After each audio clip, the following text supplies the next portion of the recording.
Siap dengar firman Tuhan sama-sama katakan. Amin. Silakan duduk kembali Bapak Ibu Saudara.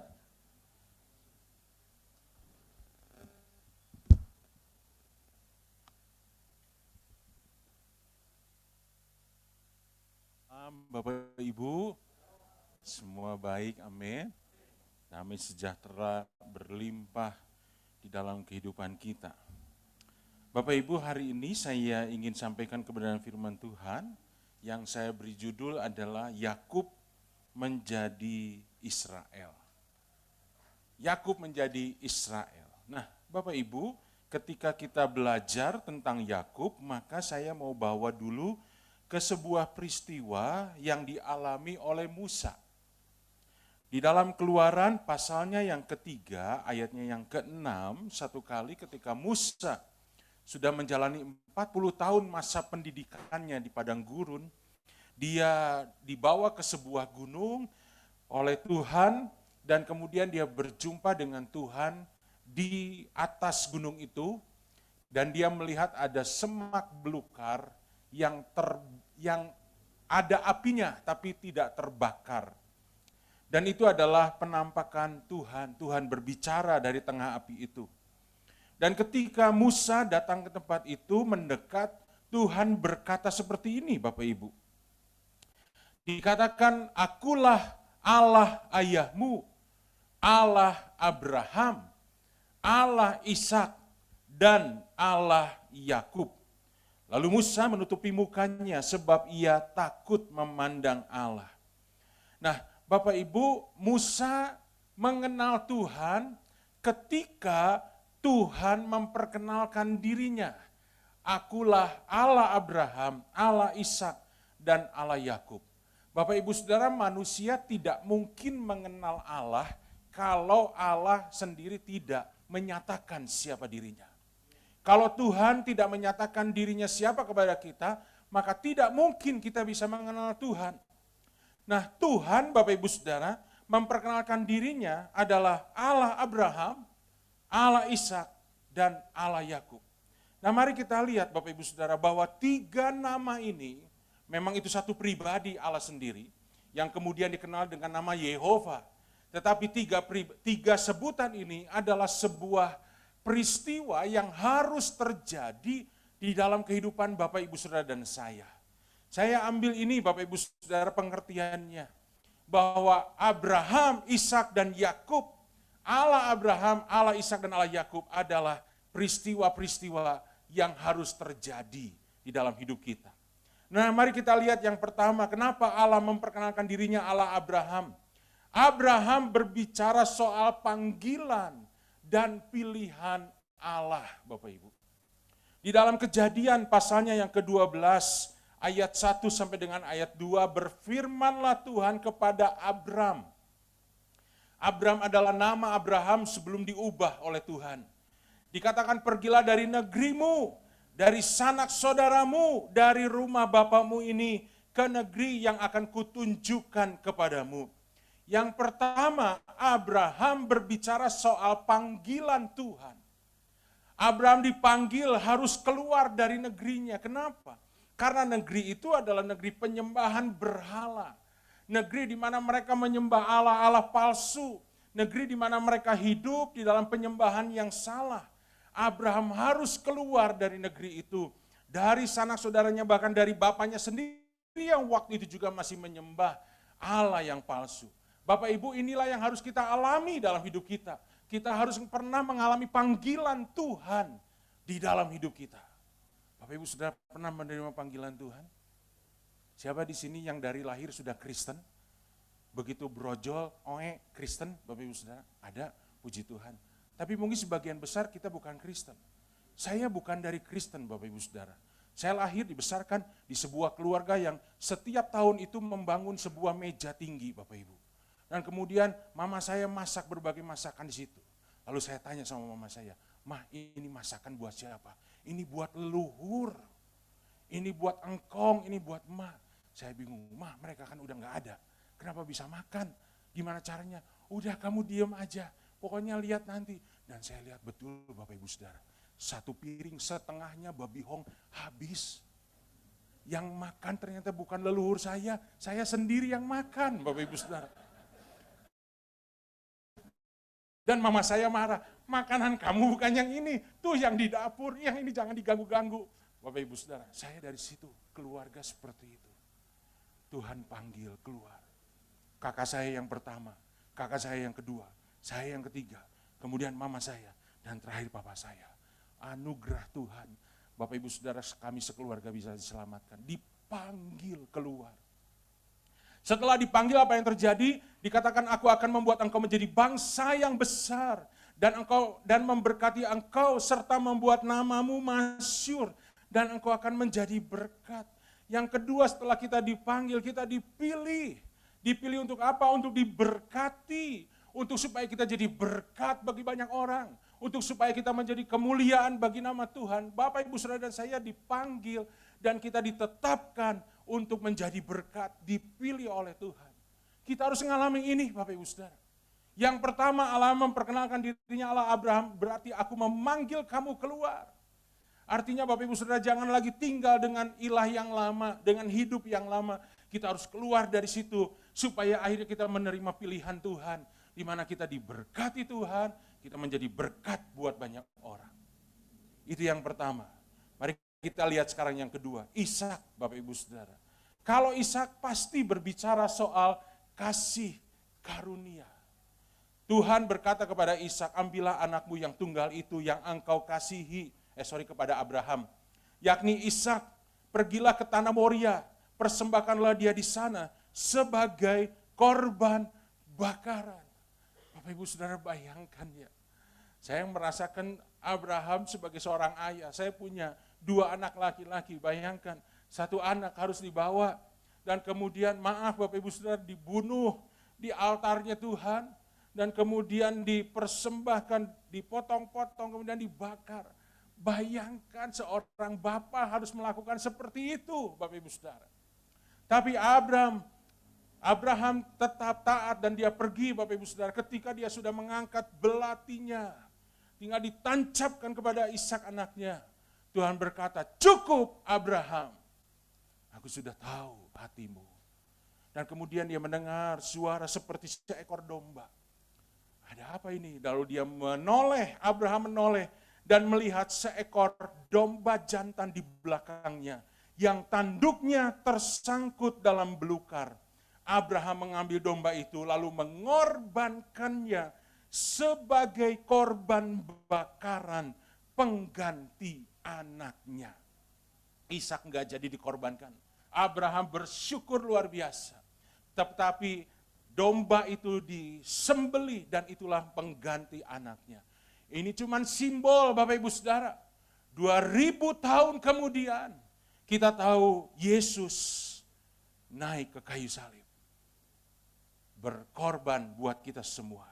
2 Korintus 5 ayat 21 Alkitab berkata, dia, yaitu Yesus yang tidak mengenal dosa, telah dibuatnya menjadi dosa karena kita, supaya di dalam dia kita dibenarkan oleh Allah.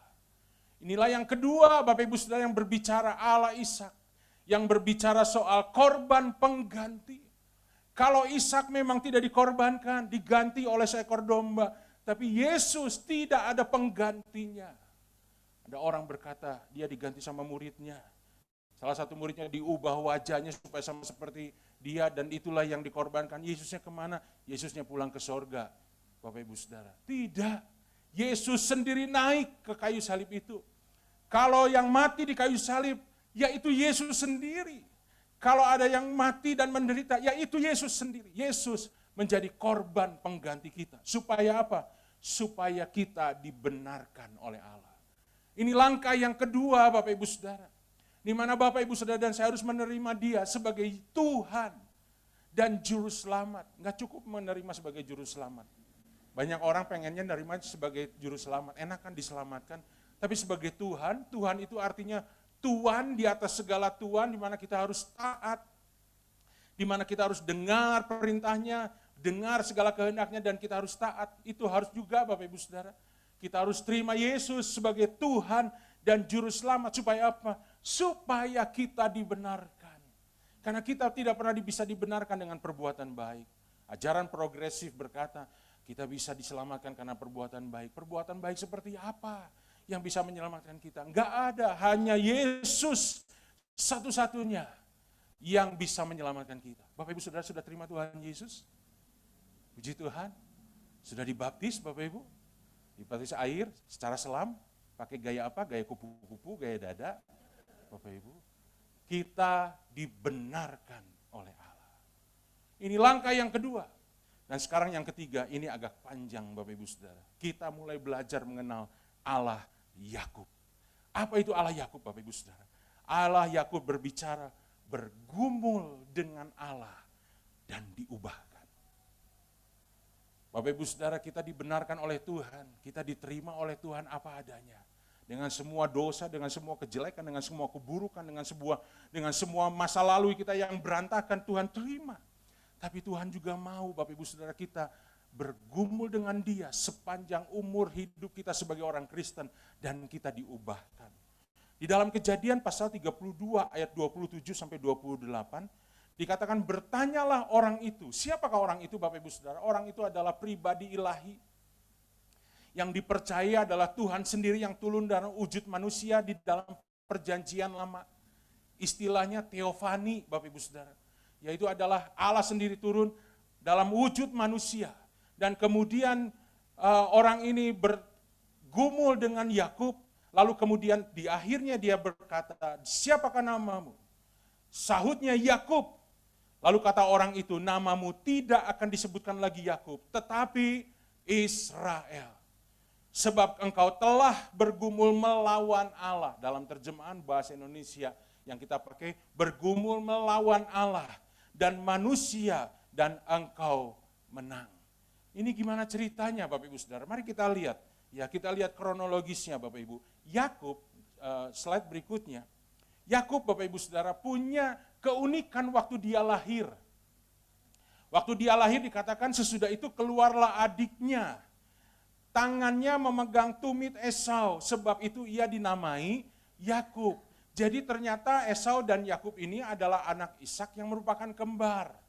Tapi bukan kembarnya sama Bapak Ibu Saudara, bagai pinang dibelah sama kampak gitu kira-kira. Hancurlah dua-duanya ya, yang satu berbulu, yang satu enggak ada bulunya. Yang satu badannya besar, yang satu badannya kecil Bapak Ibu Saudara. Karakternya jauh berbeda.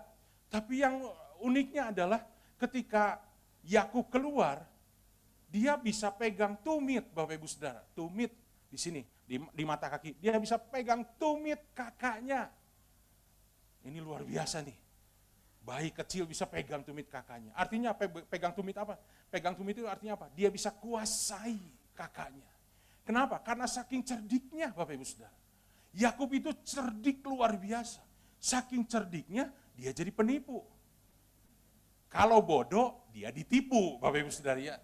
Jadi penipu itu pasti cerdik Bapak Ibu Saudara. Enggak ada penipu yang bodoh. Enggak tahu apa-apa ya itu mah ditipu Bapak Ibu Saudara ya. Tapi yang jadi penipu itu adalah orang yang cerdik.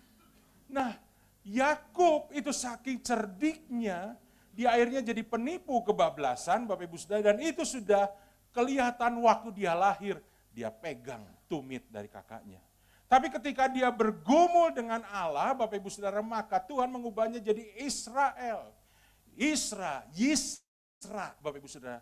Dan El itu adalah Tuhan, Elohim, El. Jadi dia, Yisra itu bergumul, berkelahi. Bukan berkelahi dalam arti tarung Bapak Ibu Saudara, tapi bergumul dengan Tuhan, terus menerus mencari Tuhan Bapak Ibu Saudara. Dan dikatakan engkau telah bergumul dengan Allah. Nah dalam terjemahan bahasa Indonesia sehari-hari dikatakan engkau telah bergumul dengan Allah dan dengan manusia dan engkau telah menang.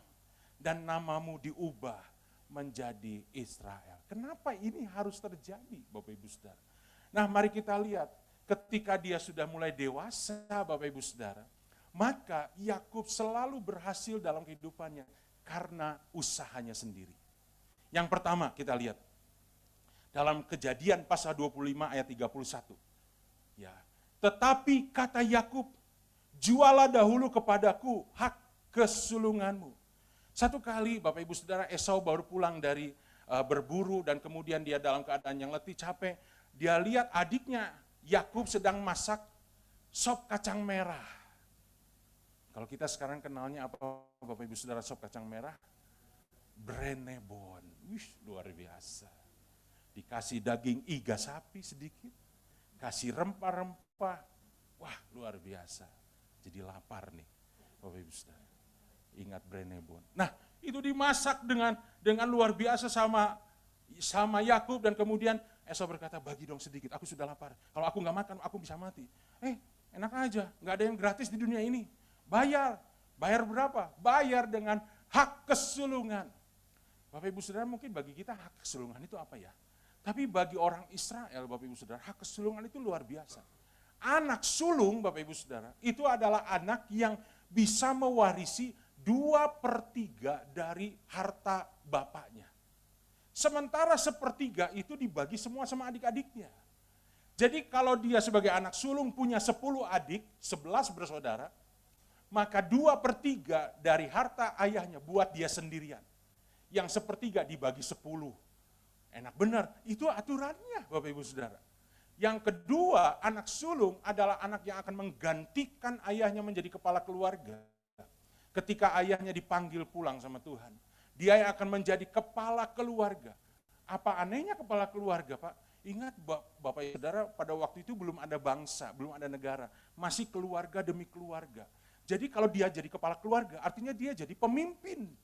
Sekarang itu levelnya presiden lah kira-kira, pemimpin sebuah bangsa, sebuah keluarga. Istimewa sekali hak sulung ini Bapak Ibu. Esau memandang rendah hak kesulungannya. Dia berikan kepada Yakub adiknya, dan adiknya sekarang punya hak kesulungan. Yang kedua, Bapak Ibu Saudara.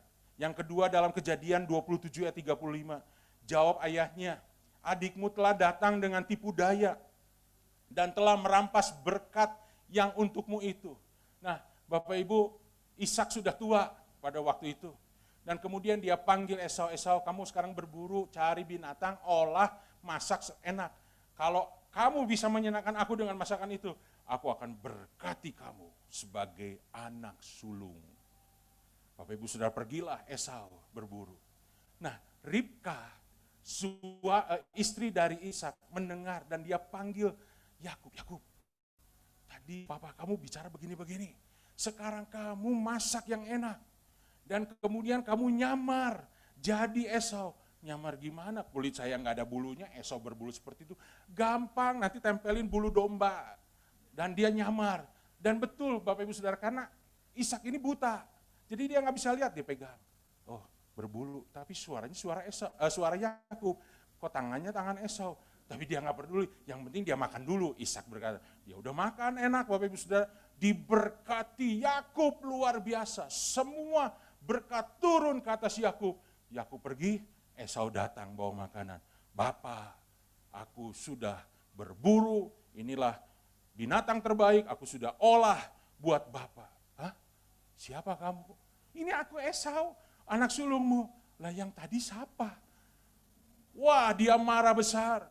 Rupanya Yakub, akhirnya Esau tahu, Yakub mencuri hak kesulungannya, mencuri berkatnya.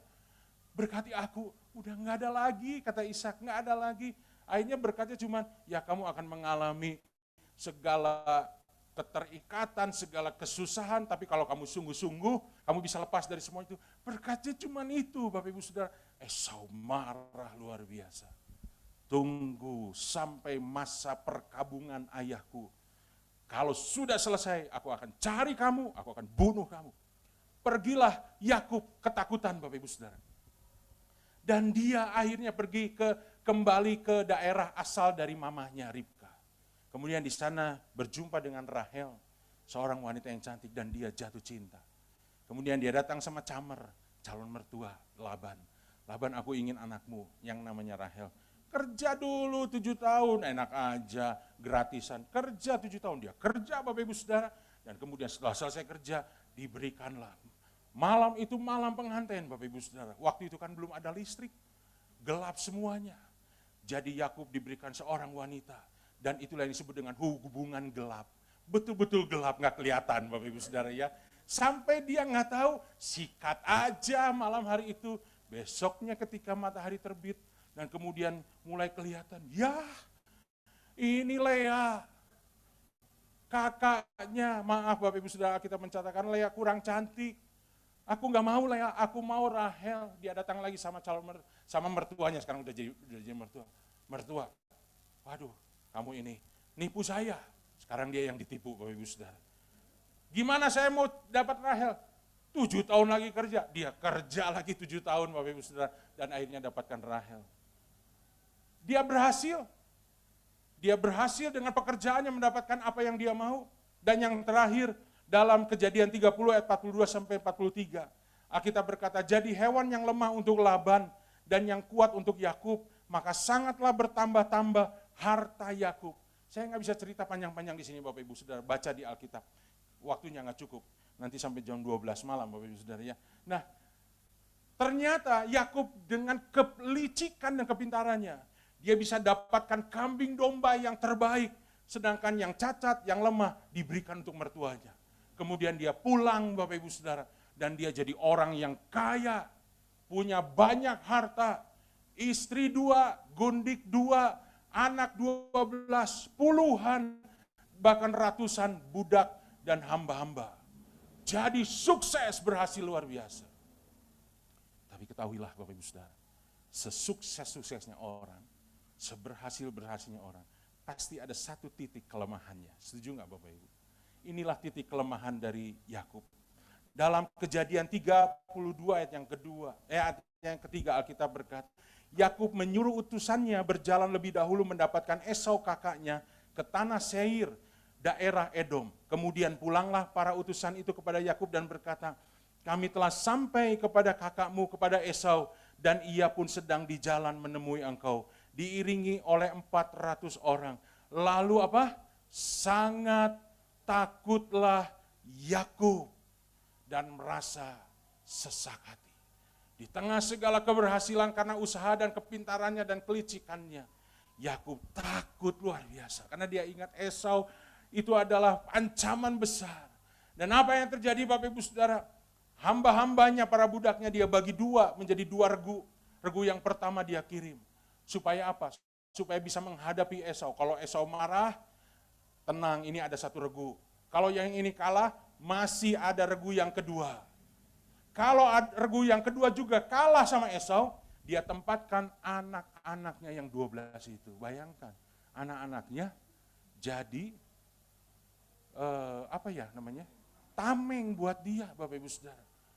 Kok Bapak seperti itu sih? Menjadikan anak-anaknya tameng, dia berharap kalau lihat keponakan-keponakan Esau pasti luluh hatinya. Wah ini cara yang sangat licik. Udah gitu di belakangnya siapa? 2 istri dan 2 gundiknya. Istrinya sendiri dikorbanin. Yakubnya di mana? Yakubnya di belakang. Bapak Ibu Saudara, ini kan laki-laki seperti apa coba? Keberhasilan Yakub tidak menjamin bahwa hidupnya betul-betul baik. Di mana Yakub Bapak Ibu Saudara? Slide berikutnya saya memperlihatkan kepada Bapak Ibu Saudara, inilah proses di mana Yakub tinggal sendirian di Sungai Yabok. Sungai Yabok Bapak Ibu Saudara itu artinya adalah tempat pengosongan. Bapak Ibu Saudara, Yakub ketakutan luar biasa. Bahkan di tengah ketakutannya dia korbankan semuanya untuk keselamatannya. Lalu tinggallah Yakub seorang diri dalam Kejadian pasal 32 ayat yang ke-24. Alkitab berkata Yakub seorang diri dalam ketakutan. Bapak Ibu Saudara pernah mengalami seperti ini? Ketakutan seorang diri. Gak ada yang bisa nolong, gak ada yang mau tolong. Bapak Ibu Saudara, anak Tuhan pasti pernah mengalami yang seperti ini. Mau gak mau, suka atau gak suka, saya juga pernah mengalami sendirian Bapak Ibu Saudara. Minta tolong pada siapapun, tidak ada yang mau tolong atau mereka tidak bisa tolong. Mereka mau tolong tapi sama Tuhan diizinkan, ini dicegah semuanya. Tuhan Bapak Ibu Saudara mengizinkan kita satu kali sendirian. Kenapa? Karena kita harus diubah. Kalau masih kita berharap sama manusia, kalau masih ada orang yang petolong kita, percayalah hidup kita nggak akan pernah diubahkan total sama Tuhan. Ketika tidak ada satupun yang peduli, ketika tidak ada satupun yang mau menolong, yang bisa menolong, di situ kita hanya berharap sama Tuhan. Tuhan, nggak ada lagi pertolongan. Saya cuma bisa melihat pada Engkau. Bapak Ibu Saudara, kalau ada yang seperti itu, kalau ada, mungkin Bapak Ibu Saudara cari pertolongan sama saudara, nggak dapat, jangan marah Bapak Ibu. Kalau Bapak Ibu Saudara cari pertolongan di komunitas orang Kristen, lalu nggak dapat pertolongan, jangan marah-marah juga. Bapak Ibu Saudara cari pertolongan kepada hamba-hamba Tuhan, nggak dapat, jangan marah. Kenapa? Siapa tahu. Pada saat itu, karena Tuhan, supaya kita tinggal sendiri. Gak ada yang tolong. Kayaknya kayak Tuhan tuh kayak putuskan semuanya gitu Bapak Ibu Saudara. Kita cuma sendirian di situ. Di situ kita hanya bisa berharap dengan Tuhan. Tapi percayalah Bapak Ibu Saudara, Tuhan tidak pernah meninggalkan kita walaupun dia seolah-olah kayak ngeblok kita. Dikatakan dalam ayat yang B-nya, ayat 24b, dan seorang laki-laki, yang tadi saya katakan, pribadi ilahi itu bergulat dengan dia sampai fajar menyingsing. Inilah tujuan Allah memperkenalkan dirinya sebagai Allah Yakub, supaya Bapak Ibu Saudara dan saya, di tengah kesendirian, di tengah ketidakberdayaan, kita berjumpa dengan pribadi ilahi yang sekarang ini kita kenal dengan nama Tuhan Yesus Kristus. Kita bergumul dengan dia, kita berseru, kita menangis di hadapan Tuhan, kita bergumul dengan persoalan kita, dengan segala sesuatu. Tuhan tolong, dan gak ada lagi, kita gak bisa pandang siapa-siapa lagi Bapak Ibu Saudara. Kita gak bisa pandang lagi keluarga, saudara-saudara kita, bahkan siapapun kita hanya bisa memandang dia, karena dia waktu itu cuman dia satu-satunya yang bisa kita datang dan kita bergumul dengan dia. Nah, udah sampai di situ Bapak Ibu Saudara, apa yang terjadi dialami oleh Yakub. Dalam ayat 25 dikatakan bahwa laki-laki itu memukul sendi pangkal paha Yakub sehingga sendi pangkal paha itu terpelecok. Pangkal paha Bapak Ibu Saudara ada di selangkangan. Ada sebuah sendi, ya Bapak Ibu Saudara, itu yang mempersatukan tulang panggul dengan tulang paha. Dan sendi itu adalah sendi yang terkuat di dalam tubuh kita. Tuhan rancang sedemikian rupa sehingga Bapak Ibu Saudara dan saya bisa berdiri, bisa berjalan, bisa berlari, bisa loncat, bisa ngangkat beban yang berat, karena sendi itu yang menahan Bapak Ibu Saudara. Itu sendi Bapak Ibu Saudara sangat vital di dalam kehidupan manusia. Nah, sendi itulah yang dipukul das sama si pria itu, sama pribadi ilahi itu. Sehingga akhirnya Yakub terpelecok, jalannya jadi pincang. Kenapa? Karena sendi di sini rusak, nggak bisa lagi nahan. Bapak Ibu Saudara pernah ngalami seperti itu? Udah sendiri, tiba-tiba kita nggak berdaya. Tiba-tiba mungkin usaha kita jadi bangkrut. Mungkin tiba-tiba Bapak Ibu Saudara, apa yang terjadi? Kesehatan kita mungkin kurang bagus. Kita sudah nggak punya daya, nggak punya apapun. Tiba-tiba kesehatan kita menurun, keluarga kita banyak masalah. Bapak Ibu Saudara, pada saat itu jangan marah sama Tuhan. Tuhan, katanya kalau orang Kristen diberkati, katanya kalau orang Kristen ditolong, kok hidup saya seperti ini? Jangan marah Bapak Ibu Saudara. Saat itu Tuhan sedang memperkenalkan dirinya sebagai Allah Yakub yang akan mengubah hidup kita. Karena Yakub tidak terus tinggal di situ Bapak Ibu Saudara. Kemudian ayat 26 dikatakan, ketika fajar menyingsing, pribadi ilahi itu akan pergi.